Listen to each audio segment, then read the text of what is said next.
Hello student, this is Jyoti Saha from Kidjar School. Today we will study class 7 maths chapter 9 rational numbers. Now we will discuss exercise 9.1.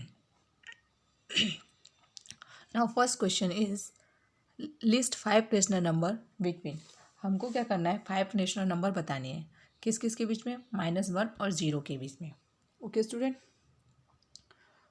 तो हमें क्या करना है 5 बताने हैं तो पहले इनके डिनोमीटर सेम कर लेते हैं.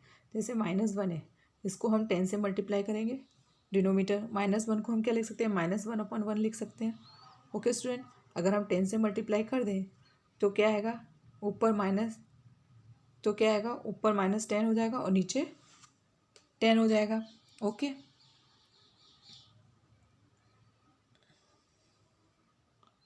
तो क्या हुआ हमने 10 से मल्टीप्लाई किया तो हमारा बना 10/10 और 0/10. 0 को भी करेंगे तो हम 0 का 10 से मल्टीप्लाई करें 0 आएगा. 0 को हम क्या लिख सकते हैं 0/1 की फॉर्म में लिख सकते हैं. तो हाँ 0 को हम ऐसे रिप्रेजेंट कर सकते हैं 0/10. ओके स्टूडेंट, तो हमारे जो रेशनल नंबर बन रहे हैं -10/10 और 0/10 के बीच क्या बन सकते हैं -9/10, -8/10,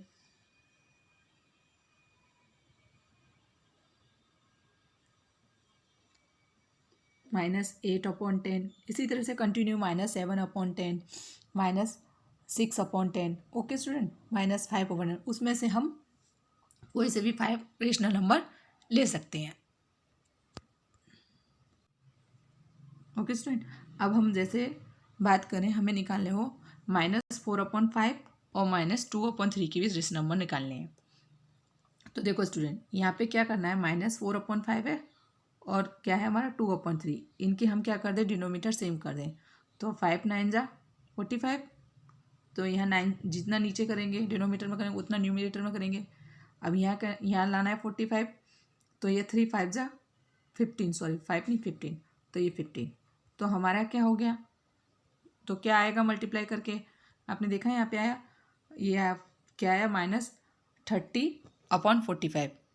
ओके, और जब हमने 4 से किया 4 के लिए किया तो यहाँ क्या आया -36/45. यानी हमें -36 और -30. ओके, तो हमें क्या मिल जाएंगे रेशनल नंबर मिलेंगे. ओके स्टूडेंट, तो क्या मिलेंगे -30 ये आपको दिए -35/45, -34/45, -33/45, -32/45, -31/45. इस तरह से हम अपने रेशनल नंबर को फाइंड कर लेते हैं. रेशनल नंबर को फाइंड करने के लिए पहले हमें डिनोमिनेटर को सेम करना पड़ता है. ओके स्टूडेंट, चलो नेक्स्ट क्वेश्चन है हमारा right 4 rational number in each of the following pattern. अब हमें पैटर्न में को कंप्लीट करना है, हमें 4 रेशनल नंबर बतानी है. अब यहाँ पे आपको क्या दिया हुआ है, यहाँ पे आपको -3/6 -6 -9 -12 और नीचे 5 10 15 20. तो आपकी टेबल बन रही है 3 1 जा 3, 3 2 जा 6, 3 3 जा 9, 3 4 जा 12, 3 5 जा 15. तो आप क्या करोगे -15 अब नीचे क्या बना है 5 2 जा 10, 5 5 जोड़ दिया 5 2 जा 10, 5 2 जा 15, 5 4 जा 20. तो 5 5 जा 25 एक मिल गया. अब दूसरा 3 5 जा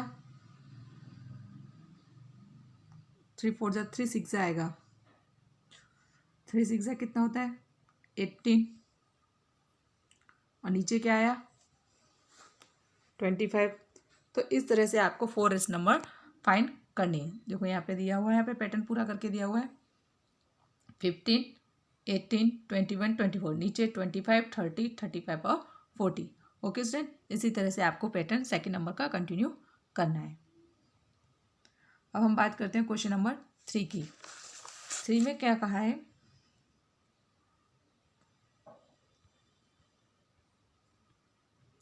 give 4 rational number equivalent to. हमें 4 रेशनल नंबर निकालने हैं जो कि इसके इक्विवेलेंट हो. तो हमें क्या करना है टेबल रीड कर देनी है. -2 2 1 जा 2 तो दिया हुआ है तो 2 2 जा 4, 2 3 जा 6, 2 4 जा 8, 2 5 जा 10 और माइनस दिया है तो माइनस का साइन लगा देंगे. नीचे 7 1 जा तो दिया है 7 1 जा 7 तो 7 2 जा 14, 7 3 जा 21, 7 4 जा 28, 7 5 जा 35. तो इस तरह से हमारा क्या है ये पैटर्न हमको मिल जाएगा। ओके स्टूडेंट, ये बन गया हमारा पैटर्न जिसमें कि हमारे 4 इक्विवेलेंट नंबर हमको मिल गए। इसी तरह से आपको जो है वो कंटिन्यू करनी है आगे सवाल। अब हम बात करते हैं क्वेश्चन नंबर 4 की। क्वेश्चन नंबर 4 में कहा है draw the number line present following rational number on it. जो हमें जो नंबर दिए हैं उनको हमें नंबर लाइन पर रिप्रेजेंट करना है। अब देखो 3/4 है, 3/4 किस किस के बीच आ रहा है, पहले तो हमें ये समझना है। जो 3 की वैल्यू है 3/4 है वो हमारा 0 और 1 के बीच आएगा, मतलब 0 से ज़्यादा है और 1 से कम है, 1 से ज़्यादा नहीं है, इसलिए हम इसे रिप्रेजेंट करेंगे 0 और 1 के बीच। तो देखो ये नंबर लाइन ड्रॉ करिए। अब 3/4 है तो ये नंबर लाइन ड्रॉ करिए, ये 0 हो गया आपका और ये हमारा 1 हो गया। अब कितने इक्वल पार्ट में डिवाइड करूँगी इसको मैं, 4 इक्वल पार्ट में, तो 1 2 3 और ये 4 वाला कहाँ पहुँच जाएगा, 1 पे पहुँच जाएगा। ओके स्टूडेंट, अब हमें 3/4 बताना है, तो ये 1 ये वाला क्या हो गया 1/4, ये 2/4 और ये हमारा हो गया, ये जो हमारा रिप्रेजेंट करेगा वो रिप्रेजेंट करेगा 3/4 को।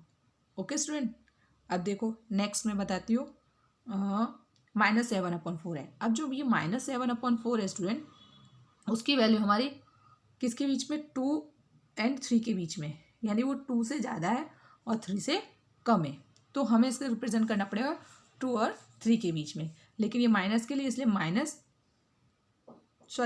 2 और 3 के बीच में नहीं, 1 और 2 के बीच में है, क्योंकि हम अगर हम डिवाइड दें तो 4 1 जा 4, तो ये क्या रिमाइंडर बचता है 3, तो इसकी वैल्यू 1 और 2 के बीच में है, इसलिए ये माइनस का है, इसलिए -1 और 2 के बीच है। तो अब हमें क्या करना है, अब ये नंबर लाइन ली, ये -1 हो, ये नंबर लाइन ली, ये यहाँ पे -1 है। ओके, अब ये -2 है। अब कितने इक्वल पार्ट में डिवाइड करना है हमें, 4, तो 1 2 3 और ये 4 वाला पार्ट हमारा डिवाइडेड 2 पे। अब हमें क्या दिखाना है, -7/4 दिखाना है। तो ये 5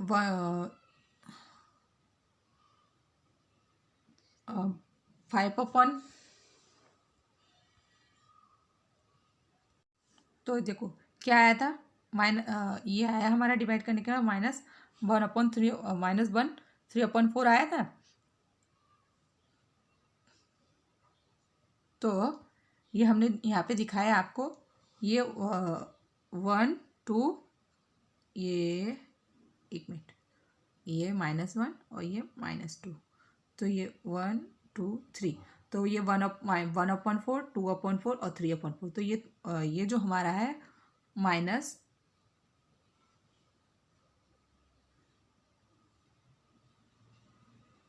ये 4 1 जा 4, 4 में 3 ऐड किए तो -7/4, ये आपको रिप्रेजेंट कर रहा है -7/4। ओके स्टूडेंट, इसी तरह से आपको और सवाल कंटिन्यू करने हैं।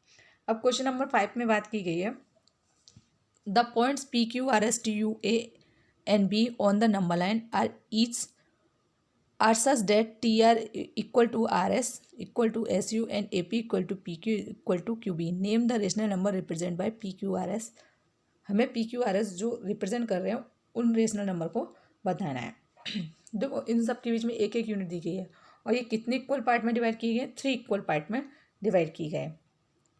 तो ओके स्टूडेंट, तो अगर हमें पहले इन्होंने किसकी वैल्यू दी है, यहाँ अगर दिखाऊँ तो यहाँ कितने का गैप है, ये 1/3 का गैप है। ओके, अगर हम A और P के बीच की बात करें तो A और P के बीच कितने का गैप है, 1/3 का। P और Q के बीच भी कितने का गैप है, 1/3 का। Q और B के बीच कितने का गैप है, 1/3 का। अब हमें P की वैल्यू फाइंड करनी है, तो P की वैल्यू फाइंड करने के लिए हम क्या करेंगे, 2 + 1/3 कर देंगे। जो उसको सॉल्व करके आएगा वो इसकी वैल्यू होगी। देखो यही इन्होंने किया है, 2 + 1/3 किया। अगर हमें Q की वैल्यू फाइंड करनी है तो Q की वैल्यू फाइंड करने के लिए Q कितना स्टेप दूर गया, 1/3, यहाँ आपको दिख रहा है 1/3 + 1/3, तो 2/3 स्टेप दूर गया। ओके स्टूडेंट, 2/3 स्टेप दूर गया तो हम कितना ऐड करेंगे, 2 + 2/3। अब हमें वैल्यू फाइंड करनी है R और S की। R और S जा रहे हैं यहाँ पे कितने जा रहे हैं देखो, आर और एस। आर जा रहा है माइनस का 1/3, एस के जा रहा है माइनस के 1/3 के 2 स्टेप जा रहा है, यानी -2/3 जा रहा है। तो हमें यहाँ पे -1/3 को यहाँ सब्ट्रैक्ट करना है। तो देखो यहाँ पे -1 और -1/3 क्या हो गया, सॉल्व करने के बाद -4/3 आया। अब -1 से कितना स्टेप गया वो एस, 2 स्टेप दूर गया, तो -2/3 गया। सॉल्व करने के बाद क्या आया, -5/3। ओके स्टूडेंट, तो इस तरह से हमने फाइंड कर लिया कि जो एस, आर और पी क्यू हैं वो हमारे कौन से रेशनल नंबर हैं।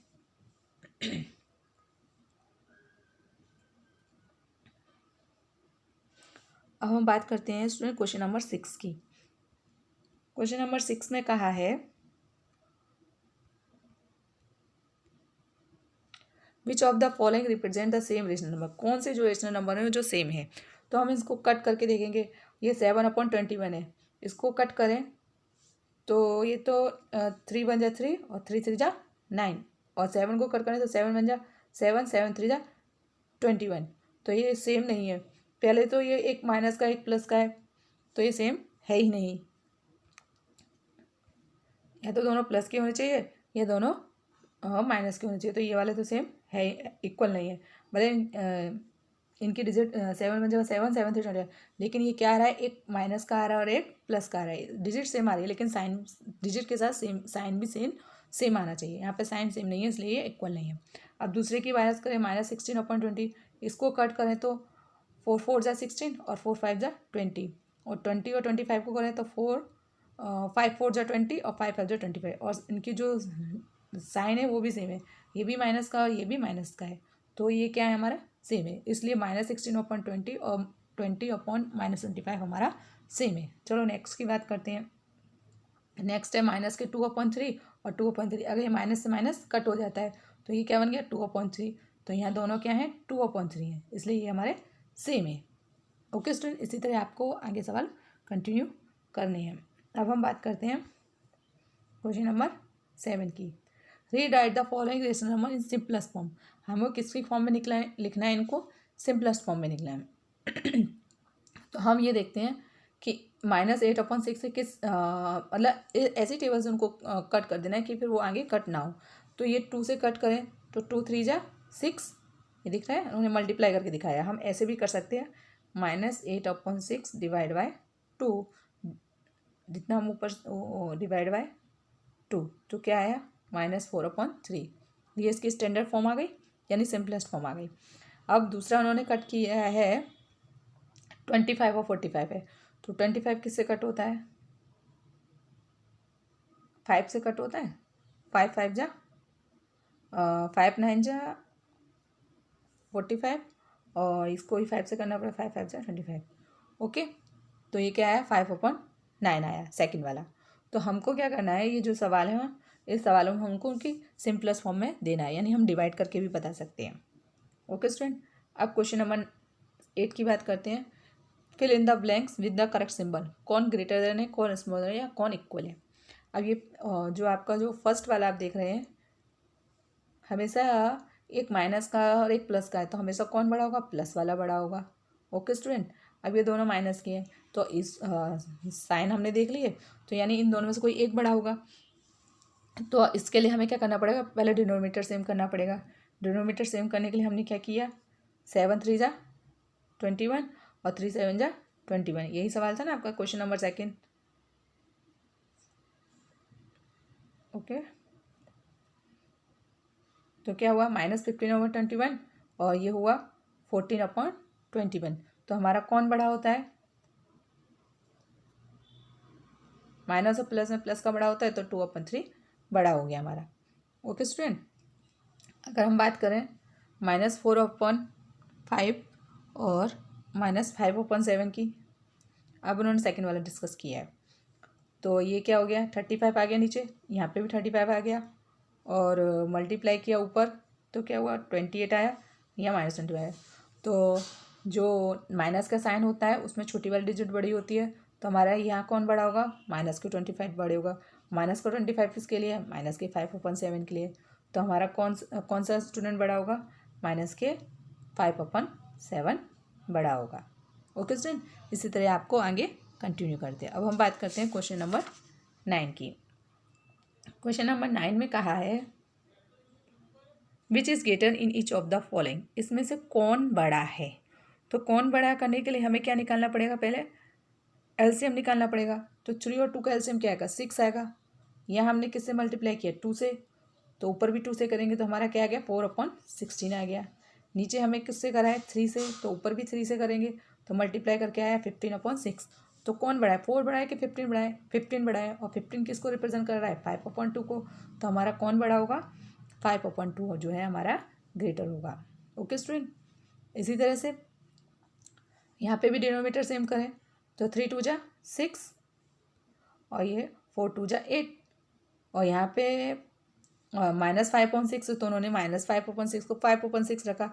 अब -5 बड़ा है कि -8 बड़ा है, अब हमको मालूम कि -5 बड़ा होता है, इसलिए हमारा कौन बड़ा होगा, -5/6 बड़ा होगा। ओके स्टूडेंट, अब हम बात करते हैं क्वेश्चन नंबर 10 की। 10 में कहा है right the following rational number ascending order, हमें असेंडिंग ऑर्डर में लगाने हैं। असेंडिंग ऑर्डर में लगाने के लिए तो हमें डिनोमीटर सेम करने पड़ते हैं। तो पहले वाले में तो डिनोमीटर सेम है आपके, तो कौन छोटा है, जो डिजिट माइनस में बड़ी होगी वही छोटी होगी। तो -3 -2 -1, ये तो आपका आंसर ऑलरेडी दिया हुआ है, एक ही सीक्वेंस में दिया हुआ है। सेकेंड वाले की बात करते हैं, यहाँ 3 9 3 है, तो हम -1/3 का डिनोमीटर सेम करेंगे तो 3 से मल्टीप्लाई करेंगे, तो 3 3 जा 9 और ऊपर भी करेंगे तो -3/9 आएगा। ओके स्टूडेंट, अब 2/9 तो है, और दूसरा क्या था हमारा 4/3, उसको सेम करने के लिए हमें किससे करना पड़ेगा, 3 से करना पड़ेगा। तो ये क्या आ गया, 9 और ये 12 आ गया। तो अब हमारा कौन छोटा है, सबसे पहले -12, उसके बाद -3 और उसके बाद -2, और -12 किसको रिप्रेजेंट कर रहा है, -4/3 को, और -3 किसको रिप्रेजेंट कर रहा था, -1/3 को, और -2 किसको रिप्रेजेंट कर रहा है, -2/9 को। तो ये जो हमारे क्या है, ये असेंडिंग ऑर्डर में है। ओके स्टूडेंट, इसी तरह आपको आगे के सवाल कंटिन्यू करने हैं। अब हम बात करते हैं एक्सरसाइज 9.2 की।